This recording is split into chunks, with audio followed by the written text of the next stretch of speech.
শ্রীমদ্ ভগবদ গীতা একাদশ অধ্যায়। এই অধ্যায় হল বিশ্বরূপ দর্শনযোগ অধ্যায়। ভগবান তার শরীরের একাংশে অর্জুনকে বিশ্বরূপ দেখিয়েছিলেন।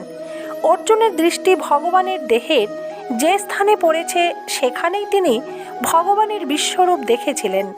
তার দৃষ্টি সারথিরূপে উপবিষ্ট ভগবানের দিকে যায়নি। যে স্থানে অর্জুনের দৃষ্টি গিয়েছিল সেখানেই তিনি অনন্ত জগৎ দেখতে পাচ্ছিলেন।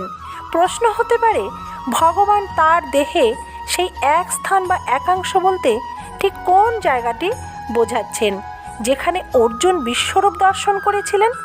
তার উত্তর হলো, ঠিক কোন স্থানে অর্জুন বিশ্বরূপ দর্শন করেছিলেন তা নির্দিষ্ট করে বলা যায় না, কারণ তার দেহের এক একটি রোমকূপে অনন্ত কোটি ব্রহ্মাণ্ড বিরাজমান।